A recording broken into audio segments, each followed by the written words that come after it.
Fisher और fistula आखिर है क्या? चाहे पाइल्स हो, चाहे फिशर हो, चाहे फिस्टुला, ये तीनों अलग अलग बीमारियां हैं। इनके लक्षण अलग अलग हैं और इनका इलाज भी अलग अलग तरीके से किया जाता है। ये क्षार सूत्र विधि क्या है? इसके बारे में बहुत सुना है। जी, उनको कोई भी समस्या अगर गुदा मार्ग से संबंधित है, मलद्वार से संबंधित है, तो वो अपने आप यही बात बताते हैं कि मुझे पाइल्स हुआ है। ये अचानक क्यों हो जाता है और इसके मुख्य कारण क्या है होने के? अंदर से बाहर की तरफ टनल जैसा, एक सुरंग जैसा स्ट्रक्चर बन जाता है, पैरेलली एक ट्रैक डेवलप हो जाता है। अचानक हो सकते हैं कि शादी में गए थे, सुबह ब्लीडिंग हो गई, तो ये भी कारण हो सकते हैं। बहुत लंबे टाइम तक टॉयलेट में बैठा है और उसको मलत्याग नहीं हो रहा है, तो वो ताकत लगाता है तो सीधी बात है कि मसल में ब्लड सप्लाई बढ़ती है, तो वेन्स रप्चर कर जाती हैं, जिसकी वजह से ब्लड क्लॉट होता है। जब मलत्याग के लिए जाते हैं तो बहुत दर्द होगा, बाद तक प्रोलॉन्ग दर्द होता रहता है। अगर आप देखेंगे तो ऐसा पेशेंट एक जगह पर ठीक से बैठ नहीं पाएगा कि फिस्टुला में जो टनल है उसकी एक ओपनिंग गुदामार्ग के अंदर होती है और एक बाहर स्किन पर दिखती है। कंकड़ जैसा मल वहां से निकलता है तो क्या करता है कि वहां पे छील देता है, समझ रहे हैं, जो स्किन है वो छिल जाती है। डॉक्टर सुमित गुप्ता, स्वागत है आपका सी न्यूज़ भारत पॉडकास्ट में। Thank you ma'am. Piles, fissure और फिस्टुला आखिर है क्या? पाइल्स, फिशर और फिस्टुला, अगर हम इनके बारे में बात करें तो ये तीनों मलद्वार से जुड़ी हुई समस्याएं हैं। मलद्वार से जुड़ी हुई समस्याएं अगर हम जनरल बात करें तो आज के समय में अगर कोई भी गुदामार्ग से संबंधित बीमारी होती है तो जानकारी के अभाव में लोगों की जुबान पर सिर्फ एक ही शब्द आता है, वो है पाइल्स। लेकिन ऐसा सच नहीं है। चाहे पाइल्स हो, चाहे फिशर हो, चाहे फिस्टुला, ये तीनों अलग अलग बीमारियां हैं। इनके लक्षण अलग अलग हैं और इनका इलाज भी अलग अलग तरीके से किया जाता है, क्योंकि तीनों के लक्षण अलग हैं, तीनों के कॉज अलग हैं, कारण अलग हैं, है ना। तो इसलिए इनका इलाज भी अलग अलग तरीके से होता है। लोग ज़्यादातर जो मेरे पास पेशेंट आते हैं उनको कोई भी समस्या अगर गुदा मार्ग से संबंधित है, मलद्वार से संबंधित है, तो वो अपने आप यही बात बताते हैं कि मुझे पाइल्स हुआ है। लेकिन ये तीनों अलग अलग हैं और इन तीनों के अलग अलग लक्षण हैं, अलग अलग इलाज है। आपने कहा कि इन तीनों के कारण अलग हैं, इलाज अलग हैं, तो ये तीनों समस्याएं कैसे अलग हैं, मतलब? अच्छा, तीनों में अंतर की अगर हम बात करें तो जो पाइल्स है, फिशर है, फिस्टुला है, अगर हम इनमें अंतर की बात करें तो जैसे पाइल्स है, पाइल्स में होता क्या है कि जो हमारा गुदा मार्ग है उसके निचले हिस्से में कुछ लंप्स जैसे, मस्से जैसे स्ट्रक्चर उभर आते हैं। ब्लीडिंग होती है, जलन होती है, कई बार खुजली होती है, लेकिन जो ब्लीडिंग होती है उसमें दर्द नहीं होता है। फ्रेश ब्लीडिंग होगी, चमकीला लाल रंग का, लेकिन उसमें किसी भी टाइप का दर्द नहीं होता है। दर्द एक सीवियर केस में हो सकता है अगर थ्रोम्बोसिस हो गई हो। मतलब होता यह है कि अगर जैसे मान लो कोई बहुत लंबे टाइम तक टॉयलेट में बैठा है और उसको मलत्याग नहीं हो रहा है, तो वो ताकत लगाता है तो सीधी बात है कि मसल में ब्लड सप्लाई बढ़ती है, तो वेन्स रप्चर कर जाती हैं, जिसकी वजह से ब्लड क्लॉट होता है। तो पाइल्स के केस में अगर ब्लड क्लॉट बन गया है तो दर्द होता है, अदरवाइज ब्लीडिंग होती है लेकिन दर्द नहीं होता है। अगर हम बात करें फिशर की, तो जिन लोगों को कॉन्स्टिपेशन है उनका मल जो होता है वो हार्ड हो जाता है, और हार्ड होने की वजह से होता यह है कि जब वो मलद्वार से निकलता है तो गुदा मार्ग के रास्ते में एक लंबा लॉन्गिट्यूडनल लंबा सा चीरा लगा देता है, वो चीरा फिशर कहा जाता है। ब्लीडिंग इसमें भी होती है, लेकिन ध्यान देने वाली बात यह है कि फिशर के केस में दर्द बहुत होता है। जब मलत्याग के लिए जाते हैं तो बहुत दर्द होगा, बाद तक प्रोलॉन्ग दर्द होता रहता है, जलन होती है, खुजली होती है, अनइजीनेस फील होती है, और अगर आप देखेंगे तो ऐसा पेशेंट एक जगह पर ठीक से बैठ नहीं पाएगा, क्योंकि दर्द की वजह से वो लगातार अपनी पोजीशन चेंज करता रहता है। तो ये फिशर का लक्षण है। अगर बात करें फिस्टुला की, तो फिस्टुला के केस में होता क्या है कि गुदामार्ग के अंदर से और जो एनल रीजन है इसके बाहर की स्किन पर अंदर से बाहर की तरफ टनल जैसा, एक सुरंग जैसा स्ट्रक्चर बन जाता है, पैरेलली एक ट्रैक डेवलप हो जाता है। जब कभी भी मलत्याग के लिए जाते हैं तो चूंकि वो एक ट्रैक पैरेलल है तो उसमें कुछ मल के पार्टिकल फंस जाते हैं, ऑर्गेनिक मटेरियल है तो वो सड़ता है, और अगर वो सड़ेगा तो उसकी वजह से जब वो बाहर की तरफ जो ओपनिंग है, अगर हम फिस्टुला की बात करें तो बड़ा मज़ेदार चीज़ है, क्योंकि फिस्टुला के बारे में बात करते टाइम इसमें बहुत कुछ है बात करने के लिए। जो मलद्वार के आसपास की स्किन है यहाँ पे एक दाना जैसा उभरता है जो कि कुछ टाइम बाद फूट जाता है और उसमें से पस निकलेगा।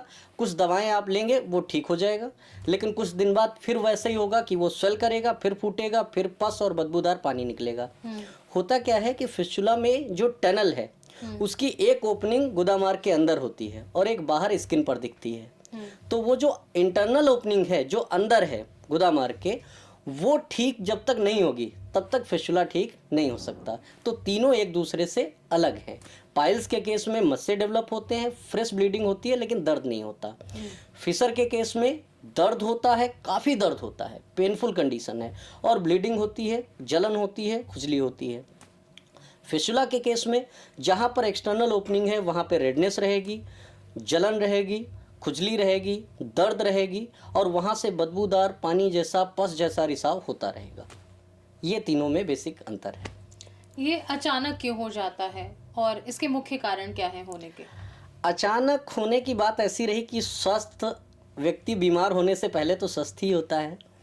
अचानक का केस ऐसा है, जैसे हम पाइल्स और फिशर की बात करें तो होता क्या है कि जैसे कोई पर्सन शादी में गया तो शादी में होता क्या कि जो खाने पीने का रूटीन होता है, आप 8 बजे घर पे खाना खा लेते हैं, लेकिन शादी में ऐसा होता है कि खाना खाने का जो टाइम होता है वो 12, 1, 2 ऐसे खाया, और जो खाना खाया वो भी इतना मसालेदार था, पनीर था या नॉनवेज था जो हाई प्रोटीनेशियस कंटेंट था। तो अगर ऐसी डाइट आप लेते हैं तो वो क्या करता है कि वो मल को हार्ड बनाता है, कॉन्स्टिपेशन कॉज करता है। चूंकि आपकी स्लीप भी डिस्टर्ब हुई, नींद भी ठीक से नहीं आई और आपने जो खाना खाया वो भी नेचुरल फॉर्म से थोड़ा हटके था, तो वो मल को काफ़ी हार्ड बनाता है। और हार्ड बनाएगा तो जो कंकड़ जैसा मल होगा वो जब निकलेगा तो चूंकि गुदा मार्ग की जो मसल्स होती हैं या गुदा मार्ग का जो रास्ता होता है वो बहुत सेंसिटिव होता है, तो जब कंकड़ जैसा मल वहाँ से निकलता है तो क्या करता है कि वहाँ पे छील देता है। समझ रहे हैं, जो स्किन है वो छिल जाती है और ब्लड वेसल्स प्रोमिनेंट होती हैं, ब्लीडिंग स्टार्ट हो जाती है। और यही कारण फिशर का भी है कि जो हार्ड मल है वो जब निकलता है, चूंकि जो गुदा मार्ग है उसकी जो रेडियस है तो वो तो फिक्स है, लेकिन जो मल बना वो काफ़ी हार्ड बना, कंकड़ जैसा, तो वो जब निकलता है तो एक लंबा सा चीरा क्रिएट करता है, चोट मार देता है और वो चीरा ही फिशर कहलाता है। हालांकि फिस्टुला के केस में कई कारण हैं, जैसे एनल ग्लैंड का इन्फेक्शन होना, तो उसमें वक्त लगता है, लेकिन पाइल्स और फिशर तो अचानक हो सकते हैं कि शादी में गए थे, सुबह ब्लीडिंग हो गई, तो ये भी कारण हो सकते हैं। शुरुआती लक्षण कौन से हैं जिन पर हमें ज़रूर ध्यान देना चाहिए? हाँ, ये बहुत अच्छा सवाल है। शुरुआती लक्षण कौन से हैं? जैसे अगर किसी व्यक्ति को मल त्याग के समय ब्लीडिंग होती है, जलन होती है, खुजली होती है, कुछ गांठ जैसा स्ट्रक्चर फील होता है, मस्से जैसे स्ट्रक्चर फील होते हैं, या फिर कह सकते हैं कि मस्से ऐसे नहीं फील होते हैं, जब मल त्याग के लिए जाते हैं तब बाहर निकलते हैं, फिर उसके बाद फिर अंदर हो जाते हैं, दर्द बना है या कोई दाना जैसा जो मलद्वार के आसपास कहीं पर स्किन पर बना है, बार बार फूट रहा है, बार बार बन रहा है, फिर ठीक हो जा रहा है, तो ऐसी स्थिति में पर्सन को ध्यान देना चाहिए, अपने नज़दीकी डॉक्टर से सलाह लेनी चाहिए। होता क्या है कि लोग शर्म के कारण नहीं बताते। जैसे शरीर के हमारे बाकी अंग हैं, मैं सभी से यही कहना चाहूँगा, जैसे शरीर के बाकी अंग हैं वैसे भी मलद्वार भी एक अंग है, तो अगर उससे रिलेटेड कोई प्रॉब्लम है तो आप नज़दीकी डॉक्टर से सलाह लें। और अगर ये लगातार हो रहा है, जलन, खुजली, ब्लीडिंग, गांठ जैसा फील होना, तो एक बार डॉक्टर से सलाह जरूर लेनी चाहिए। इनको नज़रअंदाज बिल्कुल नहीं करना चाहिए, क्योंकि अगर सही समय पर सही सलाह होगी तो सही पता लगेगा, डायग्नोसिस सही बनेगी और उसका ट्रीटमेंट ठीक से हो पाएगा, तो आसानी से इसको ठीक कर सकते हैं। अगर किसी को पाइल्स या फिशर हो जाए तो क्या कोई घरेलू उपाय या फिर खान पान से कंट्रोल किया जा सकता है? अच्छा, हाँ, ये बात भी सही है। अगर किसी को पाइल्स या फिशर हो तो खान पान और लाइफ स्टाइल से भी काफ़ी हद तक कह सकते हैं कंट्रोल या कर सकते हैं, ठीक कर सकते हैं। जैसे अगर हम बात करें, पाइल्स और फिशर का मेन कारण लाइफ स्टाइल से ही जुड़ा हुआ है। आज की भागदौड़ भरी ज़िंदगी आप तो जानते ही हैं कि इसमें पर्सन ज़्यादातर समय बाहर बिताता है। बाहर बिताने की वजह से घर का खाना तो मिलता नहीं, नसीब नहीं होता, तो बाहर के खाने में जैसे क्या कुकीज़ खा लिए, पिज्ज़ा, बर्गर, चाउमीन, पास्ता, इनमें फाइबर काफ़ी कम होता है। समझ रहे हैं, वाइट ब्रेड हो गई और जो बाकी चीज़ें मिलती हैं, कह सकते हैं वेज रोल वगैरह, तो इनमें क्या होता है कि इनमें फाइबर कंटेंट कम होता है। और फाइबर कंटेंट कम होने की वजह से ये पाचन को धीमा करते हैं। जो तली भुनी चीज़ें होती हैं उनमें फैट का अमाउंट ज़्यादा होता है, वो तली भुनी चीज़ें पाचन को धीमा करते हैं। पाचन धीमा होने की वजह से जो मल है वो हमारा हार्ड होता है, कॉन्स्टिपेशन होता है। दूसरी बात यह है कि हमारा डाइजेस्टिव सिस्टम जो रेगुलर चीज़ें हैं, जो प्राकृतिक चीज़ें हैं, उनसे हटकर, क्योंकि प्रोसेस्ड फूड जो है उसमें कई तरीके के कह सकते हैं आप जो ऑयल या मसाले जो यूज़ होते हैं बाहर के खाने में, वो हमारी हेल्थ के लिए ठीक नहीं होते हैं, तो वो हमारे लिए नुकसान कर सकते हैं। लाइफ स्टाइल की बात करें, जैसे आपने कभी महसूस किया होगा कि अगर रात हम पूरी जाग कर गुजारे तो अगले दिन हमारा पेट डाइजेशन खराब हो जाएगा। बिल्कुल। या फिर अगर हम ये कहें कि कोई घर में या किसी वजह से हम लंबे समय तक तनाव में रहें, तब भी ऐसा होता है कि हमारा पेट जो है, डाइजेशन जो है वो ठीक नहीं रहेगा। तो खाने पीने में चीज़ें बेहतर करें।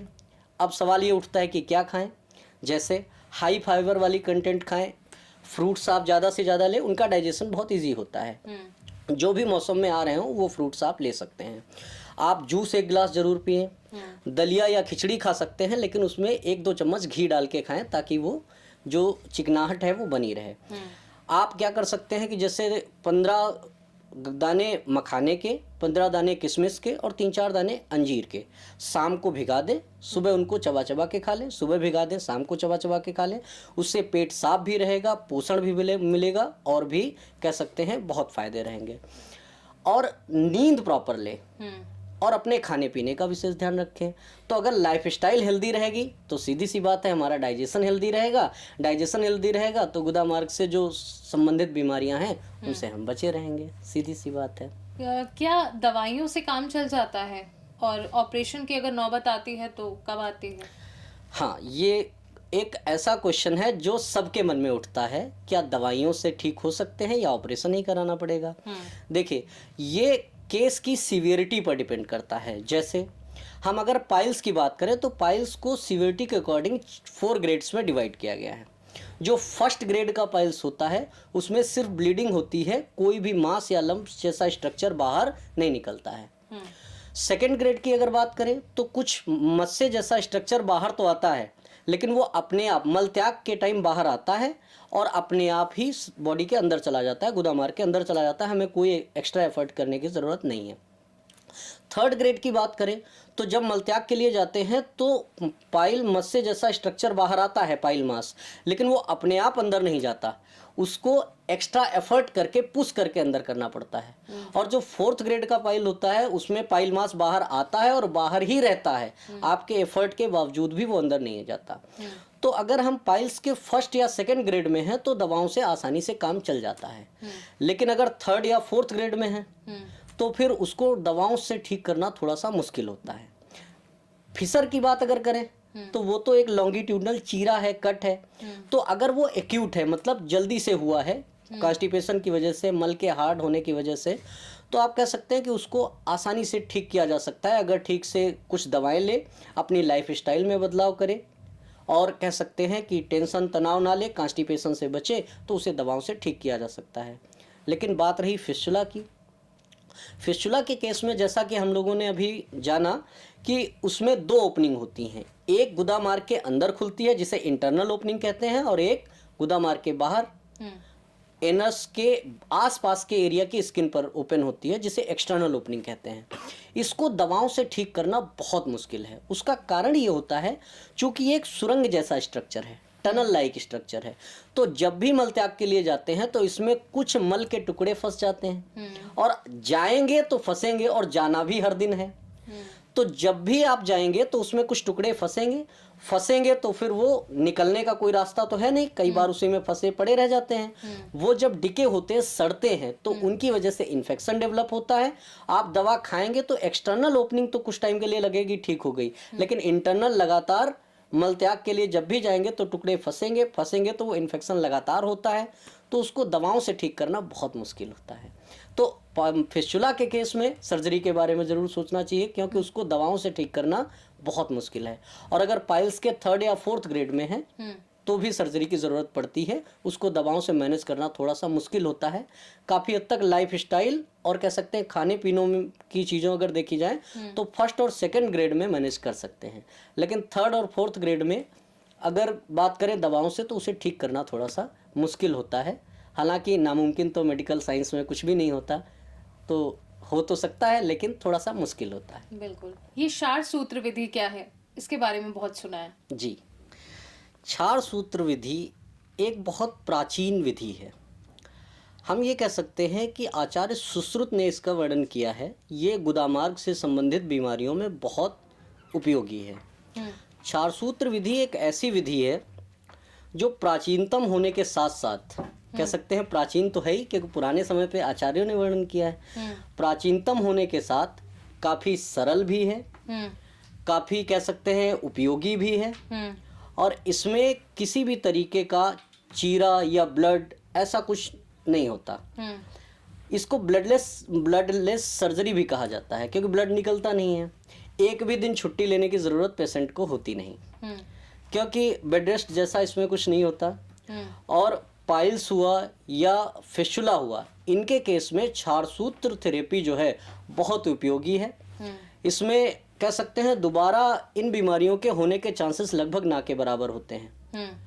बाकी बहुत सारी थेरेपी हैं जो इन पर काम करती हैं और सक्सेस रेट उनका ठीक है, लेकिन कह सकते हैं कि क्षार सूत्र विधि में पाइल्स में, बवासीर में और फिस्टुला जो भगंदर, इसमें दोबारा होने के चांसेस लगभग ना के बराबर होते हैं। बहुत उपयोगी, प्राचीनतम, सरलतम और कह सकते हैं सक्सेसफुल ये थेरेपी है। आपने अभी पहले बताया था कि अगर हम डाइट में और लाइफस्टाइल में कुछ चेंजेस कर लें तो इससे बच सकते हैं। तो क्या इसके अलावा कुछ और भी ऐसी आदतें हैं जो हम डेली फॉलो करें तो हम पाइल्स, फिस्टुला और फिशर तीनों से बच सकते हैं? हाँ बिल्कुल।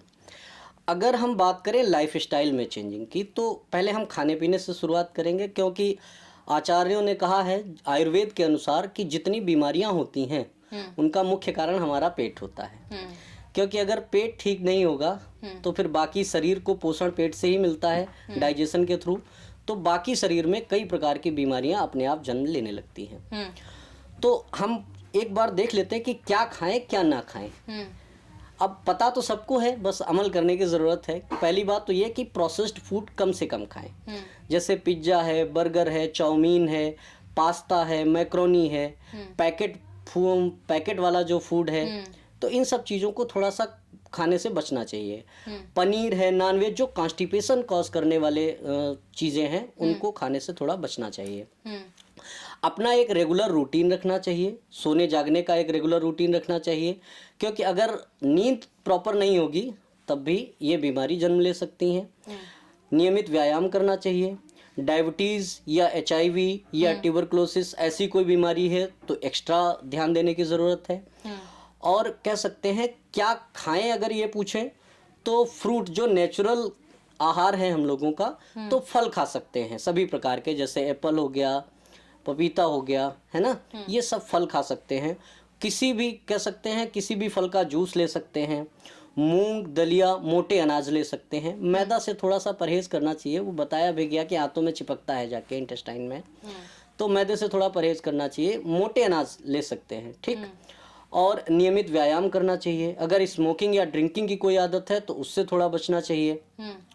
और कह सकते हैं कि जो रूटीन है उसको फिक्स करना चाहिए। जैसे कई बार काम के प्रेशर की वजह से होता ये है कि लोग 12 बजे खाना खाना है तो किसी दिन 12 बजे खाना खाया, किसी दिन 2 बजे खाया, किसी दिन 4 बजे खाया। तो इससे भी क्या होता है कि हमारा शरीर खुद को तैयार करता है कि 12 बजे खाना मिलेगा। लेकिन अगर आप नहीं खाते हैं तो फिर जो डाइजेस्टिव एंजाइम्स होते हैं, जो सिक्रीट होते हैं अंदर, वो डिस्टर्ब हो जाते हैं। तो इसलिए डाइजेशन प्रॉपर नहीं होता। डाइजेशन प्रॉपर नहीं होगा तो फिर कॉन्स्टिपेशन होगा या उससे जुड़ी हुई बीमारियां होंगी। तो इन चीज़ों का विशेष ध्यान रखना चाहिए। और व्यायाम खूब करें, पानी खूब पिएं, और कह सकते हैं अपने आप को खुश रखें, प्रॉपर नींद लें। तो ये ऐसी चीज़ें हैं जिनसे अपने आप को स्वस्थ रखा जा सकता है। क्या ये बीमारी जानलेवा भी है? इससे किसी की जान भी जा सकती है? ये क्वेश्चन थोड़ा सा ब्रॉड हो गया। जान जाने की बात ऐसी है कि इसमें हार्ट अटैक जैसी सिचुएशन तो नहीं है कि जैसे तुरंत सडन किसी की जान चली गई। हाँ, लंबे समय में ये ऐसा इफेक्ट जरूर कर सकती हैं। जैसे अगर हम बात करें पाइल्स की, तो हमने आपको जैसा कि बताया, पाइल्स जो होता है उसमें ब्लीडिंग होती है और अगर मान लो कोई लापरवाही में या शर्म के मारे, हेजिटेशन के मारे बता नहीं रहा है, घरेलू उपचार ले रहे हैं, तो एक समस्या ये हो सकती है कि ब्लीडिंग ज़्यादा हो गई। ज़्यादा ब्लीडिंग होगी तो हमारी बॉडी में हर पोषक तत्व जो है बॉडी में ले जाने का काम, ऑक्सीजन ले जाने का काम ब्लड ही करता है। तो अगर ब्लीडिंग बहुत ज़्यादा हो गई तो एनीमिया हो सकती है, और ज़्यादा ब्लीडिंग हो गई तो फिर ये सीवियर केस हो सकता है। फिस्टुला के केस में क्या होता है कि फिस्टुला के केस में तो टनल है, पूरा का पूरा इंटरनल घाव है। तो अगर इस पे ध्यान ना दिया जाए समय रहते तो इसमें ब्रांचिंग होने लगती है। ब्रांचिंग होती है, कई बार पस कलेक्शन हो जाता है, क्योंकि अंदर ही अंदर कैविटी बनने लगती है और उसमें पस इकट्ठा होता है। और अगर फिर भी ध्यान ना दिया जाए, एक बहुत कह सकते हैं ऐसी बात है कि फिस्टुला के केस में हमारे गुदा मार्ग में एक ऐसा रीजन होता है जिसको बोलते हैं डेंटेट लाइन, मल द्वार से लगभग 2-2.25 सेंटीमीटर के अंदर होता है। अगर इसके ऊपर कोई प्रॉब्लम है या कह सकते हैं फिस्टुला ट्रैक या कोई अपसेस डेवलप हो रहा है तो उसमें दर्द नहीं होता। तो अगर लापरवाही में ये पड़ा रहे तो इसका इन्फेक्शन बाकी अंगों में भी फैल सकता है, जैसे लीवर है, इंटेस्टाइन है। तो इन कारणों से कह सकते हैं कि लंबे टाइम में इनडायरेक्टली जानलेवा हो सकते हैं, लेकिन डायरेक्टली ऐसा सडन जैसा तो नहीं देखा जाता। लेकिन हाँ, इनडायरेक्टली लंबे समय में जरूर लाइफ थ्रेटनिंग हो सकते हैं। तो इससे बचना चाहिए। अगर ऐसा कोई लक्षण दिखता है तो अपने डॉक्टर से तुरंत सलाह लेनी चाहिए, शर्माना नहीं चाहिए, क्योंकि बॉडी के जैसे बाकी अंग हैं वैसे ये भी है। इसका इलाज कितना महंगा होता है? बिल्कुल महंगा नहीं होता है, क्योंकि अगर बाकी बीमारियों की बात करें तो जब कभी भी बाकी बीमारियों की बात करते हैं तो होता यह है कि अगर आप 1 हफ्ते एडमिट हो जाएं तो लाखों का बिल बन जाता है। ये उसके कह सकते हैं कि चौथाई हिस्से के भी बराबर नहीं है, और क्योंकि एडमिट भी नहीं होना है। ये एक ऐसी थेरेपी है, अगर हम क्षारसूत्र की बात करें, ये एक ऐसी थेरेपी है जिसमें एक भी दिन एडमिट होने की ज़रूरत नहीं है। हर हफ्ते फिस्टुला के केस में अगर हम बात करें तो उसमें जो धागा बांधा जाता है तो एक्सटर्नल ओपनिंग से इंटरनल ओपनिंग की तरफ एक प्रोब होता है जिसके थ्रू जाते हैं और एक लूप बना के धागा बांध देते हैं। इस पर मेडिकेटेड कोटिंग होती है। जैसे स्नूही एक प्लांट होता है, उसका मिल्क होता है, और दूसरा अपामार्ग एकाइरेंथस एस्परा उसका साइंटिफिक नेम है। और स्नूही की बात करें तो यूफोर्बिया नाम का प्लांट होता है, उसी फैमिली का एक प्लांट है। तो उसके मिल्क की कोटिंग कराते हैं बारी बारी से 21 बार, ऊपर हल्दी की कोटिंग कर देते हैं। तो ये क्या करता है कि जब फिस्टुला के केस में इसको लूप बना के डाला जाता है, बहुत एक्सपर्टीज चाहिए, ऐसा नहीं है कि बड़ा आसान है, लेकिन जब उसमें लूप बना के डाला जाता है तो मेडिकेटेड थ्रेड होने की वजह से ये 3 काम करता है। उसको ट्रैक को बाहर की तरफ कट भी करता रहता है, चूंकि मीडियम एल्कलाइन है, नाम ही क्षारसूत्र है, तो ये फर्दर किसी भी इन्फेक्शन को भी रोकता है, और पीछे से नेचुरल हीलिंग भी कराता है। थोड़ा समय ज़रूर लगता है, लेकिन इसमें ना तो ब्लड लॉस है, ना ही पेन बहुत ज़्यादा होता है, और खर्च भी बहुत कम है। ये धीरे धीरे बाहर की तरफ टिश्यू को कट करता रहता है और पीछे से हीलिंग कराता रहता है। एक टाइम के बाद ये कट करके बाहर निकल आता है और ट्रैक पीछे से नेचुरल फॉर्म में हील करके बाहर आ जाता है, और कह सकते हैं ठीक हो जाता है। तो ये बाकी थेरेपीज़ के हिसाब से देखा जाए तो बिल्कुल महंगा नहीं है। बस ये है कि मन में भ्रांति ज़रूर हो सकती है कि महंगा है, लेकिन है नहीं ऐसा एक्चुअली। जिन लोगों को ये प्रॉब्लम है, जो इस प्रॉब्लम को फेस कर रहे हैं अभी, तो ऐसे लोगों को आप क्या सलाह देंगे और क्या खास मैसेज देना चाहेंगे? जी, जिन लोगों को प्रॉब्लम, पहली बात तो ये है कि prevention is always better than cure. अगर बचाव कर सके तो ट्रीटमेंट से तो बहुत बेहतर है, लेकिन अगर मान लो हो गया है तो अगर शुरुआती दिनों में है तो घरेलू कई सारे ऐसे उपाय हैं जिससे काफ़ी हद तक ठीक भी किया जा सकता है और नियंत्रित तो किया ही जा सकता है।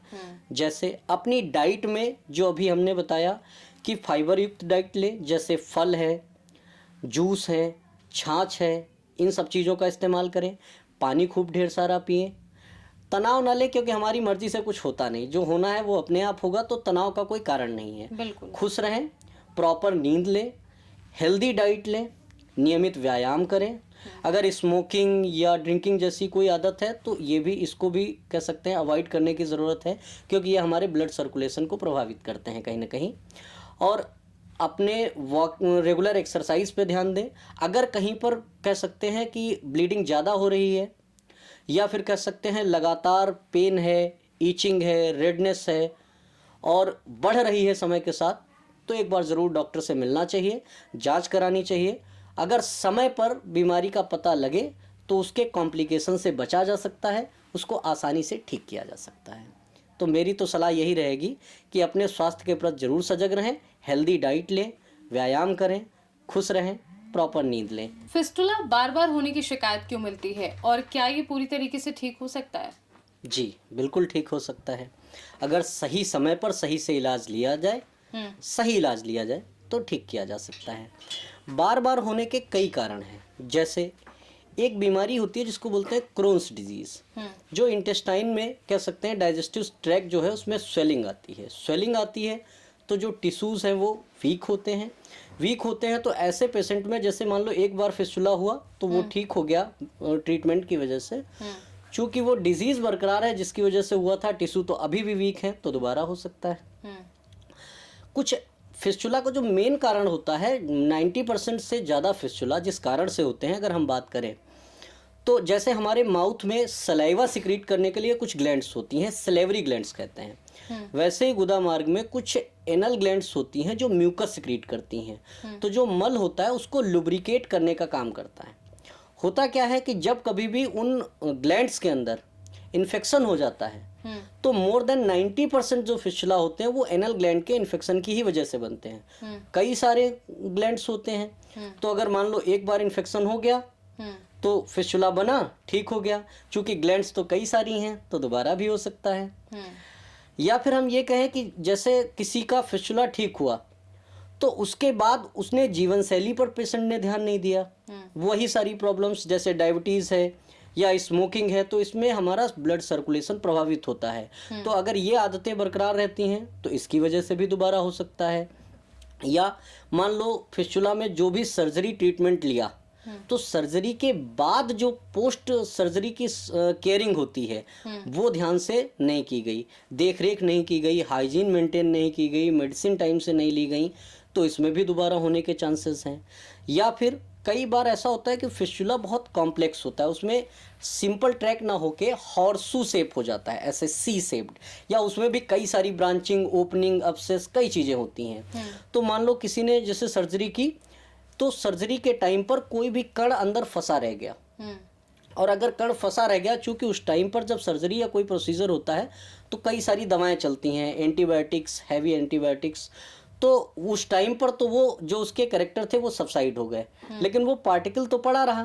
तो जब भी दवाएं बंद होंगी तो वो डिके होगा, डिके होगा तो कैविटी बनाएगा, अब्सेस बनाएगा, दोबारा से होगा। बहुत सारे लोगों का ऐसा काम होता है कि जैसे प्रोलॉन्ग सिटिंग होती है, उनका बैठना बहुत ज़्यादा होता है। बैठने की वजह से होता क्या है कि जब हम बैठते हैं तो हमारा जो ये वाला एरिया होता है इस पर पूरी बॉडी का प्रेशर पड़ता है, और प्रेशर पड़ने की वजह से जो ब्लड वेसल्स होती हैं वो थोड़ा प्रेस होती हैं, जिसकी वजह से ऑक्सीजन सप्लाई कम होती है। ऑक्सीजन सप्लाई कम होती है तो टिश्यू वीक होते हैं, टिश्यू वीक होंगे तो उनमें कह सकते हैं डैमेज होने के चांसेस ज़्यादा होते हैं एज़ कम्पेयर टू बाकी बॉडी के जो ऑर्गन्स हैं।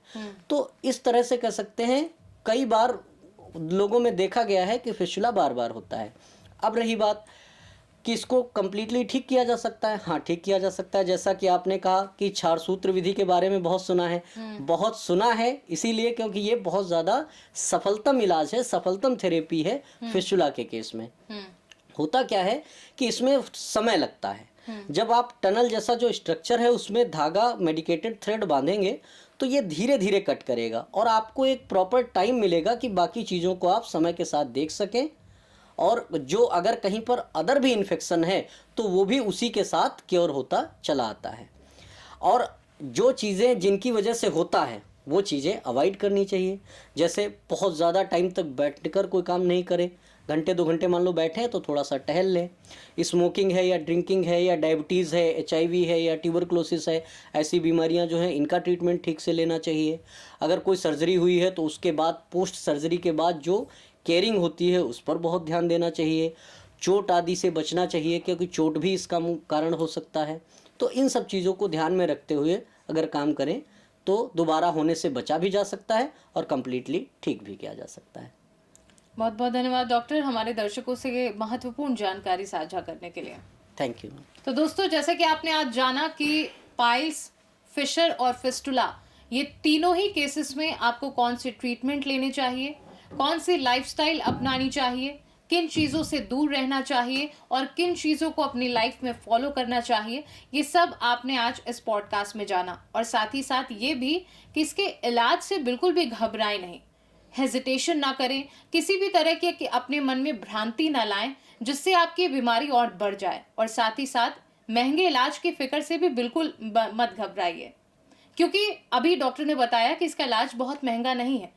जैसे बाकी ट्रीटमेंट में हमें लाखों का खर्च आ जाता है, उसका 1/4 ही हिस्सा आपको इन बीमारियों में लगेगा। और साथ ही साथ अगर आपके आसपास भी कोई ऐसी प्रॉब्लम से जूझ रहा हो तो आप उसे भी मोटिवेट करें, समझाएं कि इस प्रॉब्लम को अपने अंदर ना दबाएं बल्कि शेयर करें, डॉक्टर से सलाह लें और जैसा डॉक्टर बताएं वैसा ट्रीटमेंट लें। तो आपको आज का हमारा ये पॉडकास्ट कैसा लगा और ये जानकारी जो आपको आज मिली है डॉक्टर के द्वारा, ये आपको कैसी लगी, हमें कमेंट करके ज़रूर बताइएगा। फिलहाल के लिए मुझे दीजिए इजाज़त और आप देखते रहिए सी न्यूज़ भारत, हर खबर आपके साथ, आपके हाथ।